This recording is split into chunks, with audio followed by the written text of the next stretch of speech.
안녕하세요. 종교와 인문학 최재원 교수입니다. 오늘은 강의 제목을 Psychology of the Logos, 말씀의 심리학이다. 여기서 말하는 Logos라는 것은 하나님의 말씀입니다. 그래서 말씀의 심리학이 뭐냐? 이전 강의에 에스겔이 이제 말씀을 받아서 그 능력이 나타났죠. 오늘은 베드로가 예수님의 말씀을 받고 그 과정에서 일어나는 베드로의 인간이 하나님의 말씀을 받았을 때 어떤 심리적인 반응, 그런 걸 한번 우리 나눠보겠습니다. 근데 사이코로즈라는 그 단어 자체가 사이코 플러스 러지, 그러니까 사이킥은 마음, 정신, 영혼을 합한 그 그리스 원어에서 나온 거예요. 우리가 생각하는 단순한 마음뿐만 아니라 정신, 영혼, 이 복합적인 의미가 있어요. 러기는 러거스, 뭐 띠올로지, 뭐 러지 할 때 이론과 학문을 말할 때 러지. 그래서 사이콜로지라는 건 뭐냐면 인간의 이성으로 인간의 마음을 분석한다라는 1차적인 의미가 있어요. 그런데 인간의 이성으로 마음을 분석한다는 것이 제가 물음표를 했죠. 그게 어느 정도 가능할까? 무슨 얘기냐? 인간의 이성의 속성이 있죠. 논리적이고 합리적으로 말 그대로 뇌를 통해서 이해하는 거예요. 마음은요. 의식이 있고 무의식이 있고 잠재의식이 있고 집단의식. 물론 잠재의식이라는 말은 이제 윌리엄 제임스가 칼 융이 말하는 집단의식을 따르게 이제 잠재의식, 프로이드가 말하는 무의식을 잠재의식, 비슷한 얘기예요. 내가 지금 무슨 말씀 드립니까? 이성의 기능이 과연 마음, 무의식, 집단의식, 또 마음뿐만 영혼 있죠, 영혼. 영혼은 영성, 초월성을 갖고 있단 말이에요, 우리 영혼은. 근데 인간의 두뇌가 더 쉽게 표현할게요. 인간의 이성을 가지고 종교인들 혹은 신앙인들의 그 마음을 분석할 수 있느냐? 어느 부분은 가능하겠죠. 그러나 완전하겠냐? 이거 이제 제가 오늘 강의를 통해서 한번 나누고자 하는 겁니다. 그래서 커넬이라고 하는 종교 심리학자가 이 사이콜로지란 뭐냐? 종교에 대한 심리학적인 연구다. 종교인들의 심리학 연구. 이게 좀 달라요. 첫 번째는 종교 자체를 심리학적으로 연구하는 거고, 둘째는 그거를 믿는 종교인들의 심리를 연구하는 거예요. 이거 같은 맥락이에요. 그러면 인간의 두뇌가 필요하죠. 인간의 학문이 필요하죠. 그러나 그 학문의 영역이 무의식, 집단의식, 그것까지도 어느 정도 될지 몰라도 영혼, 영성, 초월성, 그 세계까지 과연 알 수 있을까? 무신론자들은 뭐라 그래요? 다음 강의 때 말씀하겠지만 합리주의적인 태도로 갖고는 말씀은 초월성이거든요. 합리성을 초월한다고. 그러니까 못 믿는 거죠.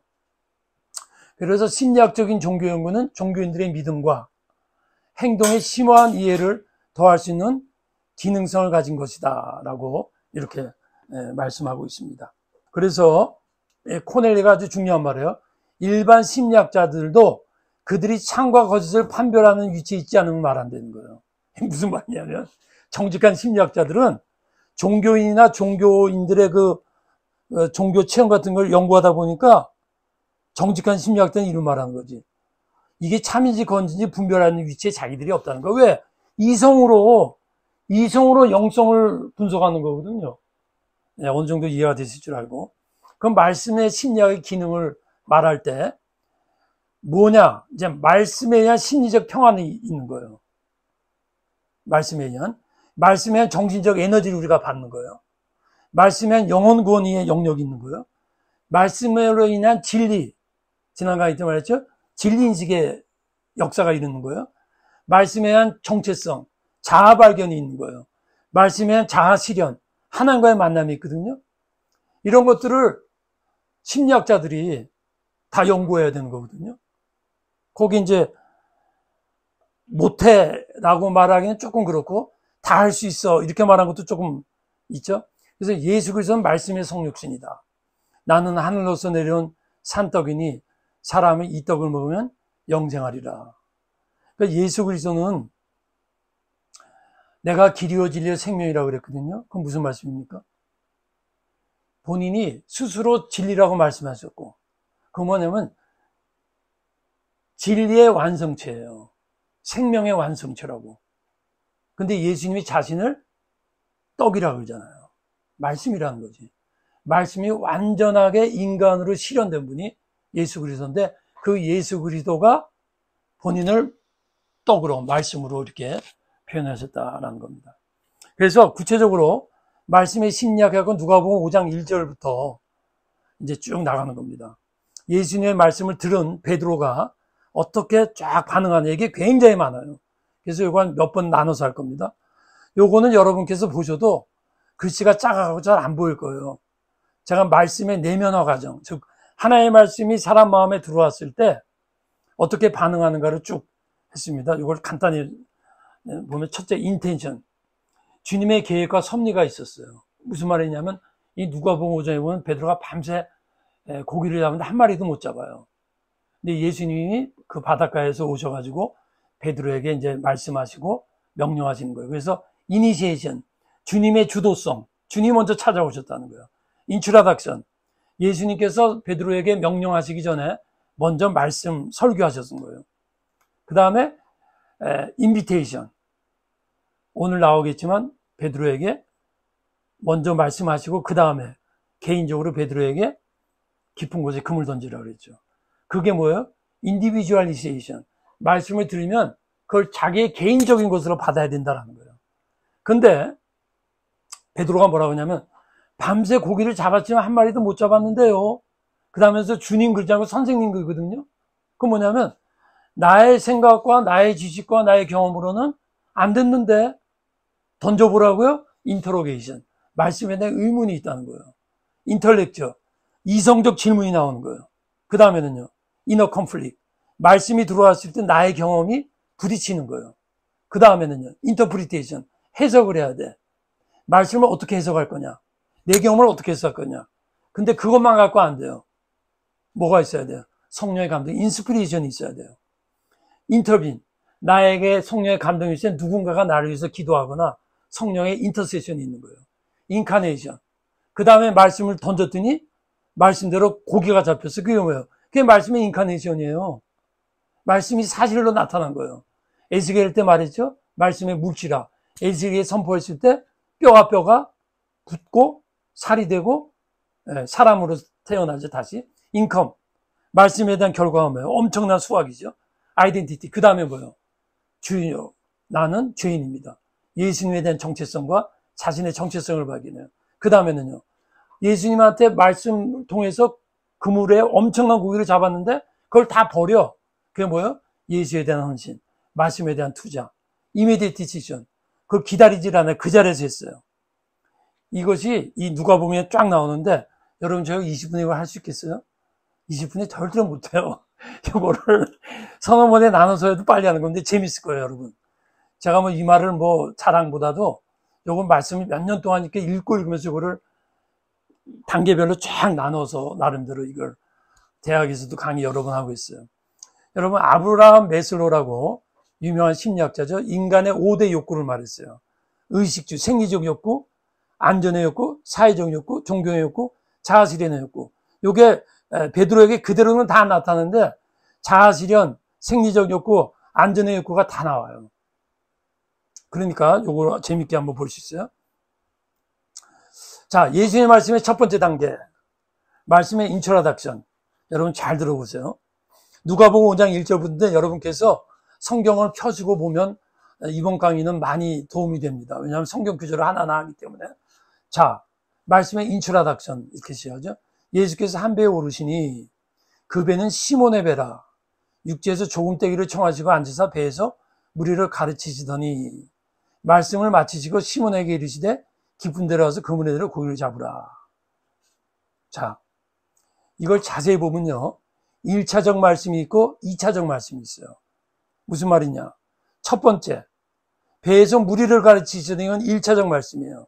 그 다음, 베드로에게 깊은 데 고기를 잡으라. 그거는 2차적 말씀이에요. 그럼 1차적 말씀은 뭐냐? 말씀의 위로와 신과 감동이에요. 2차적 말씀은요, 베드로에게 명령하는 거예요. 이게 무슨 말씀이냐면, 자, 베드로가 밤새 고기를 못 잡았어요. 지쳤어요. 오늘날 우리 식으로 하면 사업에 실패한 거예요. 실패하면요, 다 귀찮은 거지. 지금 베드로는 밤새 고기 한 마리도 못 잡았으니까 그물 씻고 빨리 집에 가서 잠을 자야 돼. 근데 베드로에게 예수님이 오셔가지고 깊은데 그물 던져라 그렇게 말씀 안 하세요. 먼저는 말씀으로 먹이시는 거예요. 새로운 심령의 소생이 필요한 거야. 아무리 진리라 할지라도 진리를 실천하려면 우리 식으로 말하면 은혜가 있어야 돼. 자, 메슬로우의 이걸 표현하면 심, 감동, 안전의 욕구를 말하는 거예요. 안전은 객관적이고 안전은 정서적이거든. 그러니까 베드로의 실패하고 지친 마음 속에 정서적으로 심령의 위로의 말씀을 예수님 먼저 하셨다는 거예요. 그 다음에 왜 그게 하셔야 되느냐? 자, 실패의 특성이 뭐죠? 여러분 실패하면 어떻게 돼요? 그냥 실패해서 또 하면 돼? 그렇게 안 되죠. 모든 실패는 부정적 신이 거기 가해지는 거예요. 부정적 능력이 들어가요. 실패하면. 부정적 생각이 들어가요. 부정적 마음이 들어가. 그게 극단으로 가면 어떤 사람 자살하는 거지. 우울증에 걸리는 거예요. 그러니까 실패라는 것은 하나의 네거티브 파워가 들어가는 거야. 근데 그 네거티브 파워가 있는데 예수님이 직접 깊은 데다 그물 던져. 그렇게 못한다는 거예요. 예수님은 그걸 아시고 먼저 설교를 하신 거야. 베드로와 무리들에게. 듣고 나면요. 자, 베드로의 실패가 예수의 제자가 되게 한 거예요. 궁극적으로 말하면. 베드로가 실패 안 했으면 그냥 예수님 말씀 안 들어요. 그냥 집에 갔겠지. 예수의 제자가 되기에 실패의 과정이 필요했다는 거죠. 그러니까 여기 처음에 예수님의 인텐션이 있는 거예요. 하나님의 섭리가 있는 거야. 우리를 향하신. 그러니까 우리가 고난을 당하고 실패할 적에는 그거 자체만 보면 거기에 몰입돼 버린다고. 쓰러져. 베드로가 지금 그런 상태거든요. 예수님이 다 하시고 찾아오시잖아. 이니시에이션, 인텐션. 예수님이 먼저 찾아오셔서 처음부터 명령을 안 하시고 말씀으로 위로하시는 거예요. 그래서 1차적 말씀의 기능은 뭐냐? 먼저 말씀으로 베드로의 마음을 회복시킨 거예요. By the word, of the word, through the word. 말씀을 통해서, 말씀에 의해서 어떻게 돼요? 긍정적인 마음이 생기는 거야. 해볼 수 있겠다. 긍정적인 생각을 갖는 거예요. 자존감과 자신감이 회복되는 거예요. 존재감과 존재가치가 나오는 거예요. 그래서 사람들이 하나님의 말씀을 듣고 나면 일어나는 거예요. 이전강의 에스겔의 말씀을 듣고 뼈와 뼈가 붙고 일어나잖아요. 베드로에게도 이게 똑같죠. 그러니까 여러분 구약 신약에 이렇게 짝이 있어요. 짝이 매치가 되잖아. 자, 두 번째 말씀 보세요. 잘 보세요. 말씀을 마치시고 울죠. 1차적 말씀을 마친 거야. 시몬에게 이르시되 깊은 데로 가서 그물을 내려라. 여러분 여기 가만히 보세요. 예수님이 얼마나 자세하게 역사하는 보세요. 말씀을 마치시고 시몬이들에게 그건 뭐예요? 개인적으로 명령하는 거예요. 개인적으로. 이걸 저는 말씀의 인디비주얼리제이션이라고 그래요. 말씀을 마치시고 시몬에게 이르시되. 이거 굉장히 중요한 말입니다, 여러분. 하나님께서 여러분에게도 이렇게 역사하십니다. 자, 다시 한번 말할게요. 예수는 무리에게 가르치시고 베드로에게 개인적으로 명령하셨다. 그렇죠? 네. 오늘도 여러분 주일이죠? 여러분 교회 가셔서 설교 말씀 들으셨죠? 설교 말씀 들을 적에는 그 목사님은 대중 교인에게 말씀하죠. 여러분이 들을 때 여러분의 개인 거로 안 하면 아무 의미가 없어요. 나중에 또 나오지만 무슨 의미가, 자 보세요. 무리에게 가르치시는 대중적이에요. 베드로에게 명령은 개인적인, 대중적은 뭐냐면 말씀을 듣는 자들. 그 사람들은 신자가 되게 하는 거야. 십자가를 믿게 하는 거야. 개인적은요. 말씀을 듣고 말씀에 사명을 주는 거예요. 신자에서 제자로의 명령이 있는 거예요. 십자가를 믿는 자에서 십자가를 지는 자로의 발전되는 그게 있다는 거지. 여러분은 지금 대중적입니까? 개인적입니까? 그거 한번 생각해 보세요. 그래서 1차적 말씀 심령의 은혜와 회복이에요. 2차적 말씀은요. 사명과 개인적이에요. 다시 한번 말씀하고 넘어갑니다. 사명을 주시기 전에 은혜를 주신다는 거예요. 은혜를 베푸신 후에 사명을 주신다는 거지. 자, 그물을 내려 고기를 잡으라. 메슬로의 생리적 욕구가 벌써 충족되잖아요. 뭐예요? 베드로가 지금 어부라 고기를 잡아야 살잖아요. 그러니까 예수님이 벌써 아브라함 매수는 사실 이런 우리 기독교 입장에서 보면 예수님이 하신 거를 심리적으로 분석해 놓은 거예요, 사실은. 가장 기본적인 의식적 욕구를 예수님이 벌써 아시잖아. 그러니까 다른 걸 통해서 그냥 단순히 말씀으로만 하신 게 아니야. 고기를 작게 하시면서 의식적 욕구도 채워주셨다라는 거예요. 그래서 말씀은 생명을 주고 사명을 주고, 말씀은 생존케 하고 생산성이 있는 거예요. 말씀 듣고 구원받으면 생명이에요. 에스겔에서 생명이죠. 그 다음 그거는 구원만 받으면 생존하는 거예요. 근데 여러분은 생산성이 있습니까? 제가 꽤 한 몇 달 전에 생존과 생산성에 대해서 강의할 때 좀 나왔어요. 내가 온 것은 양으로 생명을 얻게 하고 생존이에요. 더 풍성히 생산적 얻게 합니다. 라는 거예요. 자, 그러면 이제 본론으로 들어가서 말씀을 왜 개인화되어야 되느냐 좀 더 구체적으로 한번 살펴보겠어요. 하나님의 말씀은 항상 개인적으로 받아들여야 한다.